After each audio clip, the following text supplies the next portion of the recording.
Pengawal tingkat dewa. Jangan lupa bunyikan loncengnya. Like, subscribe dan share channel ini. Bab 7.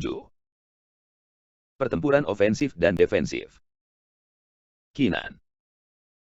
Kamu di mana? Giliranku untuk bertanya padamu.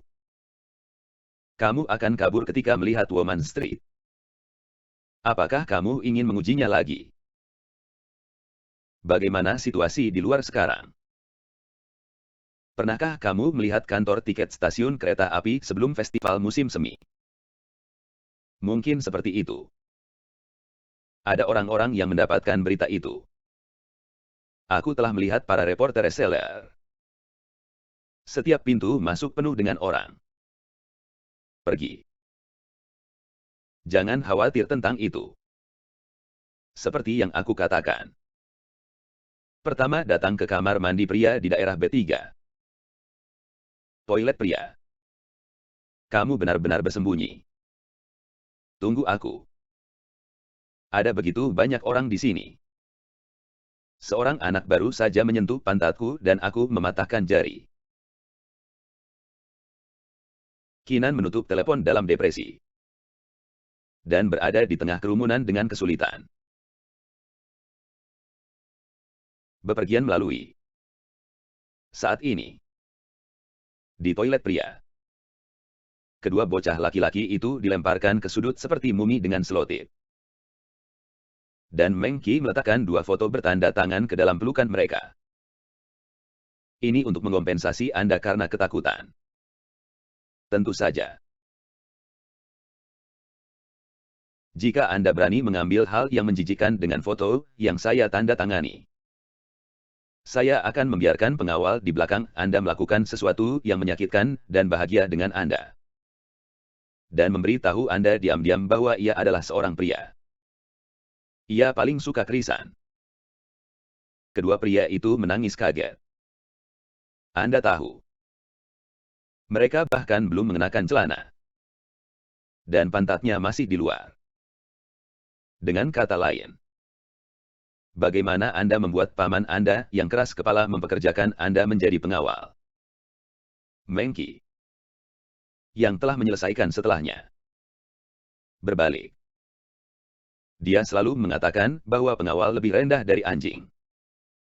Sebagian besar bintang dihancurkan oleh pengawal, pengemudi, dan asisten. Jadi saya tidak pernah punya sopir dan asisten reguler.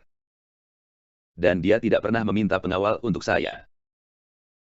Sederhana. Karena saya cukup baik. Danu tersenyum.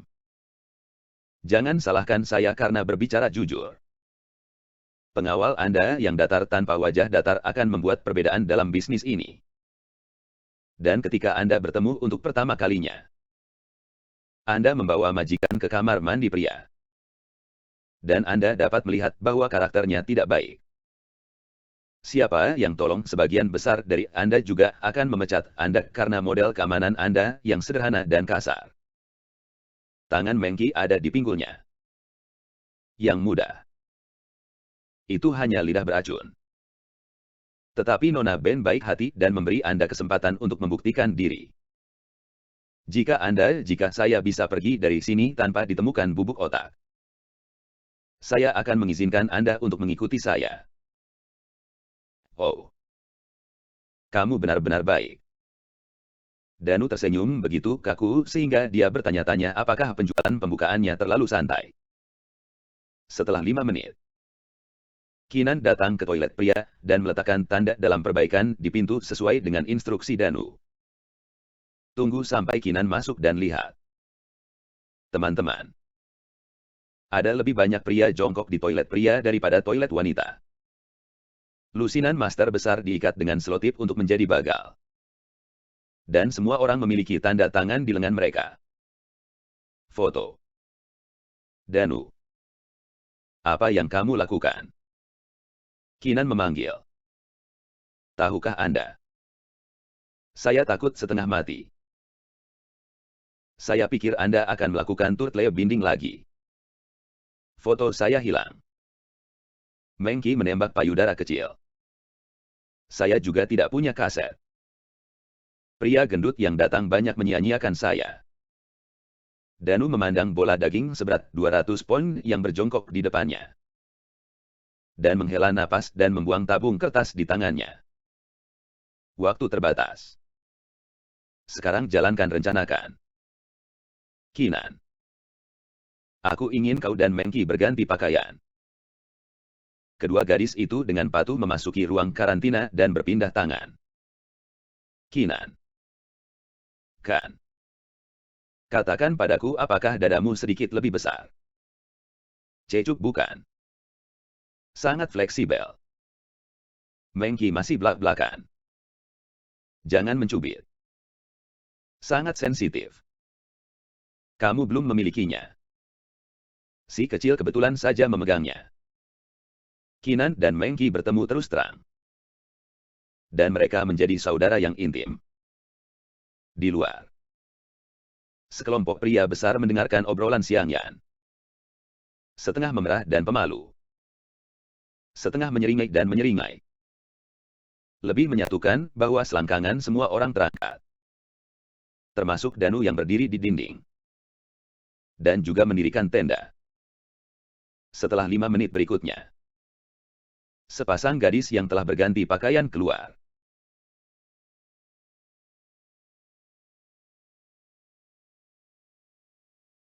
Dan kepala mereka terpisah 13 cm. Mengki hanya mengenakan rompi ketat menjadi kamisol hip-hop dan celana panas ketat ke celana pendek denim longgar. Gelang di pergelangan tangannya tidak berubah. Mungkin itu berarti sesuatu yang istimewa baginya. Tidak apa-apa untuk memiliki pakaian yang lebih besar. Kinan tidak nyaman dengan pakaian kecil. Atasan hip-hop 2 kali lipat memuncak oleh dada 32C. Rok jeans di bagian bawah langsung berubah menjadi celana pendek yang ketat. Dari belakang. Ada sedikit keledai keluar. Ya. Aku terlihat baik. Kata Danu anggun. Dan selusin pria yang duduk di tanah di sampingnya juga mengangguk memuji. Oh saudaraku. Kamu akan diperas sampai mati. Kinan terus menarik ujung-ujung kakinya yang kencang dan mendorong kembali telur-telur kecil yang terbuka dari belakang. Operasi dimulai. Danu serius. Kinan. Yang telah mengenakan pakaian dan topi serta kacamata hitam Mengki. Meninggalkan toilet pria itu selangkah demi selangkah. Dan bubuk otak di sekitarnya masih bertanya-tanya mengapa ketika gadis itu keluar dari toilet pria. Danu melompat keluar dari dalam dan berteriak. Mengki. Dia Mengki. Teriakan ini seperti percikan api. Dengan semburan rambut yang tak terkendali. Banyak penggemar bubuk otak menjerit dan bersorak dan mengejar mereka. Kinan sekali lagi menggunakan bakat olahraganya yang luar biasa dan melarikan diri. Di bawah naungan kerumunan yang bergejolak. Danu mengenakan kekasih mungil dan cantik dalam setelan dari kamar mandi pria ke tangga menuju jalan dari Women's Street. Seseorang juga memperhatikan sepasang kekasih ini selama periode itu. Tetapi setiap kali seseorang memandangnya, dia akan dengan sengaja berpegangan erat. Wajahnya menempel erat. Tanpa ketegangan dan keraguan-raguan bintang di lengannya. Wajah Mengki tertempel di sisi dada Danu. Dia merasakan otot-otot tajam seperti berlian menembus kemeja tipis. Sikap berjalannya yang aneh menghalangi dia untuk melihat jalan. Matanya melewati kancing baju. Apa yang saya lihat di celah itu adalah luka di tubuh Danu. Tangannya terkatup erat di pinggangnya seperti baju besi. Menahan gosokan orang yang lewat di sekelilingnya. Merasa di lengannya adalah tempat paling aman di dunia. Wajah kecil Mengki tidak bisa membantu tetapi bangkit sedikit sinar merah. Baru saja keluar dari Linhai Mall. Sebuah mobil pengasuh hitam dengan cepat berhenti di depan mereka. Masuk ke mobil. Bari membuka pintu dan mengambil pasangan. Mobil berputar di sekitar Mall Linhai sepanjang jalan. Dan di tempat parkir di belakang. Pakaian Kinan hampir robek. Rambutnya yang berantakan berdiri di pinggulnya dengan tangan di pinggulnya. Dan wajahnya marah. Akhirnya, Kinan mengatakan bahwa dia bukan Mengki. Dan sekelompok penggemar pria masih menarik pakaiannya berantakan. Kinan cemas. Meraih salah satu putra laki-laki yang menyentuh dadanya jatuh di pundaknya. Lengannya terkilir. Dan adegan itu bergetar dan dia turun dengan lancar. Danu. Kakakmu. Biarkan aku berlari selama 2 hari berturut-turut. Kinan berjuang dengan kaki dan perut ketika dia naik mobil. Tampaknya mengalami mimpi buruk yang lain. Suster Kinan. Jangan marah. Aku akan mengurangi gajinya. Mengki, yang telah memanggil saudara perempuannya, memiliki permusuhan alami terhadap laki-laki, tetapi sangat dekat dengan wanita. Apakah itu ujung rendah? Oh. Kita tidak memiliki gaji sepeser pun. Itu semua tentang makanan. Kinan merasa bahwa dia sengsara. Sudah cukup. Mengki. Direktur baru saja menelepon dan mengatakan bahwa tahap akhir sudah siap. Mari kita lihat. Kuai Zuohua juga ada di sana dan secara kebetulan bertukar proses final. Bari melanjutkan agen emas mode kerja. Bukankah kamu bilang kamu harus istirahat hari ini? Mengki berduka dan menjual. Maukah kamu melarikan diri lagi di mal? Bari langsung berubah menjadi seorang instruktur dengan tegas. Aku tidak bilang kamu. Kamu terlalu tidak peduli tentang final. Sampai hari ini kamu belum memutuskan lagu terakhir. Lawanmu adalah teh hijau. Sebulan yang lalu, saya memutuskan untuk menyanyikan lagu terkenal Mike Jackson Beachy. Jen. Para koreografer adalah tim profesional yang diundang langsung dari Amerika Serikat. Dan ada juga tim asli Mike Jackson yang memiliki kekuatan yang kuat. Saya juga tahu bahwa waktu sangat mendesak. Tetapi lagu-lagu yang telah diubah oleh penulis lagu paman saya sangat menjijikan. Beberapa dari mereka bahkan membiarkan saya mempelajari kelompok penjualan gadis Korea untuk melakukan tarian split.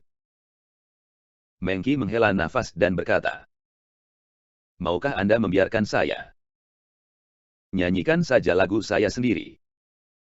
Bagaimanapun, saya telah tenggelam selama 2 tahun dan menciptakan banyak karya muntah. Saya berjanji bahwa saya akan menjadi yang terbaik 100%. Tidak. Bari dengan tegas menolak. Aku sudah berkali-kali memberitahumu. Sangat tabu menyanyikan lagu-lagu baru seperti kompetisi besar ini. Mengadaptasi musik dansa untuk menjual kaki dan payudara dan bokong adalah raja. Di era makanan cepat saji. Siapa yang bisa tenang? Datang dan dengarkan lagu yang lambat. Mudah dikatakan. Aku tidak ingin kamu menjualnya.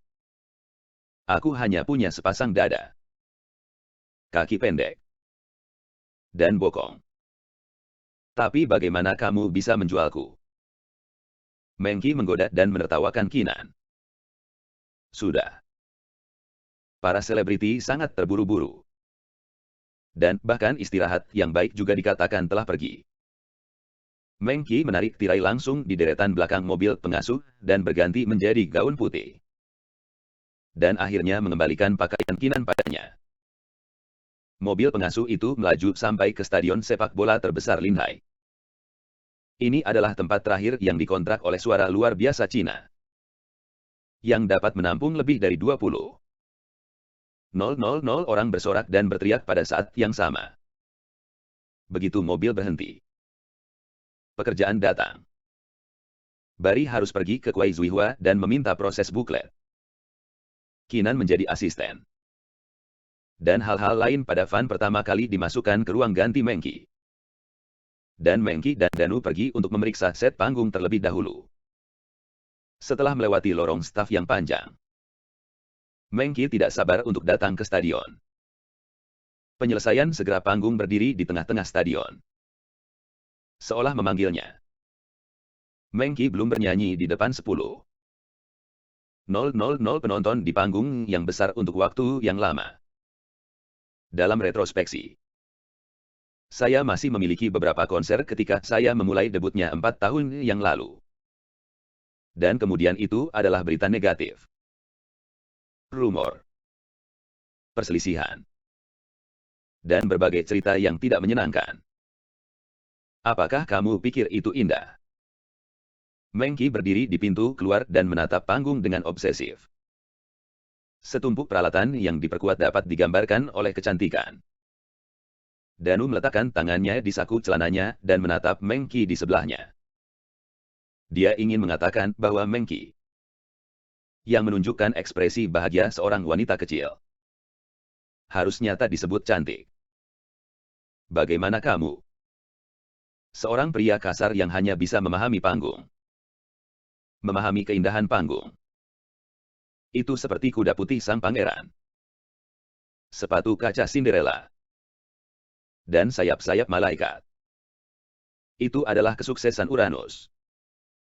Hanya mereka yang berjalan dengan kagum yang bisa menyanyikan melodi paling melodi. Mengki berkata. Berjalan menuju panggung. Seolah dipanggil untuk berdiri di tengah panggung. Melepas sepatu. Membuka sepatu. Membuka pasangannya. Arm. Memejamkan mata dan berbalik sambil tersenyum. Danu berdiri di atas panggung dan menjadi penonton pertama Mengki. Bersambung.